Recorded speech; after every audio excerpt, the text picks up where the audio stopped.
Welcome back, comic book collectors and enthusiasts. My name is Brandon. You're watching M.O.N.Comics.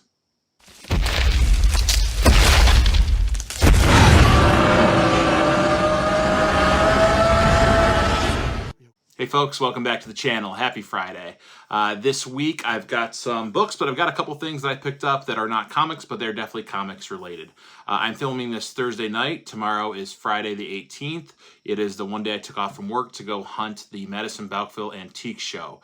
This is a show they do in June, a spring show and a fall show, and I try to get over there for a few hours when these shows happen.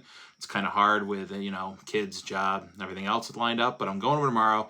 And I also took the day off because it is mine and my wife's 7th wedding anniversary Sunday. We're going out to dinner tomorrow night. So Hannah, if you're watching this, happy anniversary, honey. I love you very much. Shout out to Mrs. M.O.N.Comics. She has supported me endlessly in any endeavors that I try to take on, especially this YouTube one, because it does take some time, and she totally understands that this is a passion of mine. And we've been together since 2011, 2 kids, a house, all sorts of adventures, good times, bad times. It's been great. So I love you, Han, and thanks for just putting up with this. So yeah, I will definitely have a video next week of my pickups from the Bouckville show.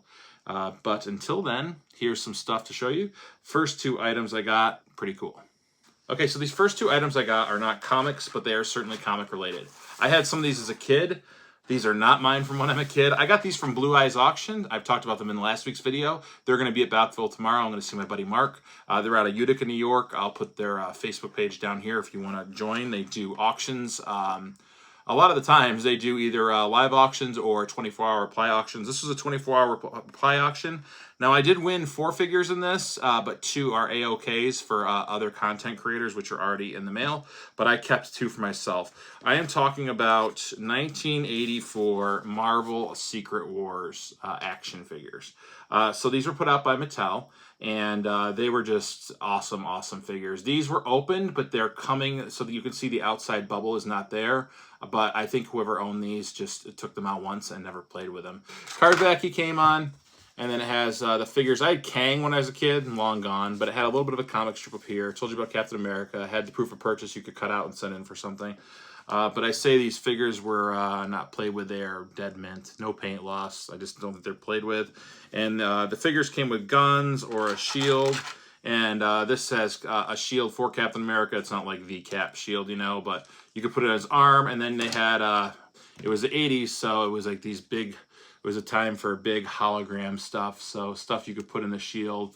And it had different action scenes of Cap or other characters doing stuff. So very cool. So I got Captain America was one that I kept. And you may hear about the other ones that come out. If YouTubers, choose to show them.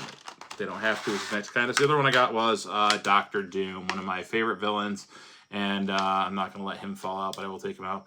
Just mint, just awesome, awesome paint. I don't know if the arms have ever been cracked, which is for the uninitiated in the toy world that is moved out of their original position. I'm going to display these guys with comics. So I'll put my Cap by the Cap comic I have, and Dr. Doom, probably one of the Fantastic Four Doom covers, but it was very cool. I saw them. I used to be into action figures more. I've kind of gotten out of them, but since they're comic related and I figured I could display them, thought why not? So had to show those this week. Very cool. Okay, for this week's Mighty Monmail 5, I got some cool books that I picked up from all over the place. This was from Whedon's Auction Mall, some of the books I got there when I went there a few weeks ago.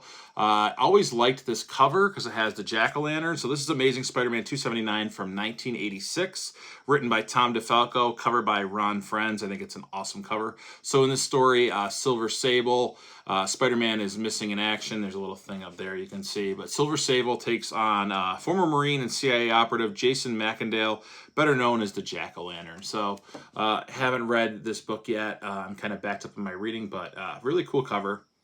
Just I've seen it online before for sale and just different places. And I'm a Halloween guy, and that guy just screams Halloween. So Amazing Spider-Man 279. Thought I'd pick it up and give it a read. This next book is a favorite character of mine, This is a Copper Age comic. That was a Bronze Age, by the way, obviously, but this was a Copper Age comic. It is Black Panther, issue number 1 out of a 4-part limited series from 1988. This was written by Peter Gillis and cover art by Dennis Cowan and Sam De La Rosa of Venom fame. This is just one of my favorite colors. The black, you know, it's good because it's not super old, but, you know, this was kept in really good condition, and the black pops great. I got this from Sleeping Giants on Whatnot. A very fair price. If they were doing dollar starts, I might have got it for $2 or $3, but very cool.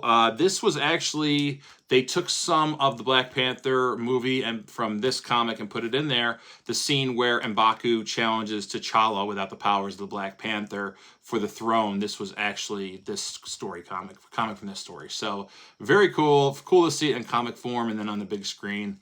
Again, just love this comic art of the Black Panther, and that's supposed to be, I guess, M'Baku the Great White Ape.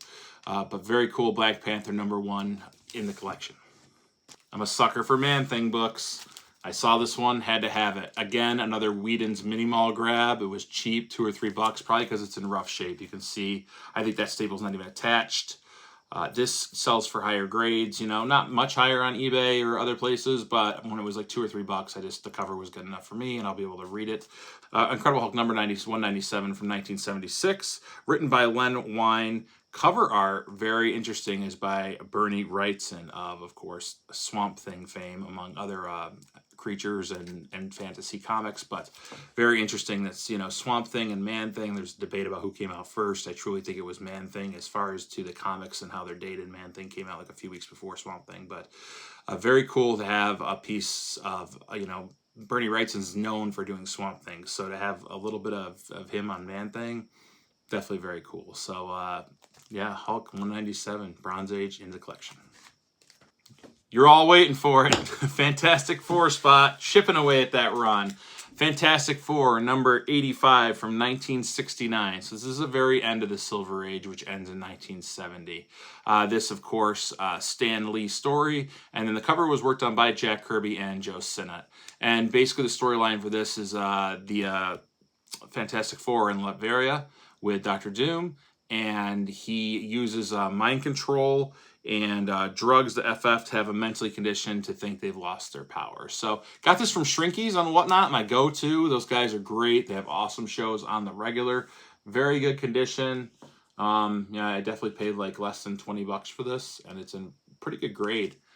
I would have to guess like a 7.5, maybe an 8.0, but for Silver Age, man, that's great. I always thought this cover was very cool with the very archaic mind control devices on the Fantastic Four. But yeah, slowly chipping away at this run. I've had this. It counts in my number of like 42 that I own now, but I've just backed up on showing them. So 1 a week for the Fantastic Four spot. This week it's number 85.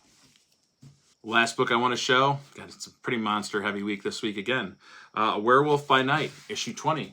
I got this book, again, in a bigger trade with Mr. Akins of What's on the Comic Rack. Please go check out his channel if you haven't.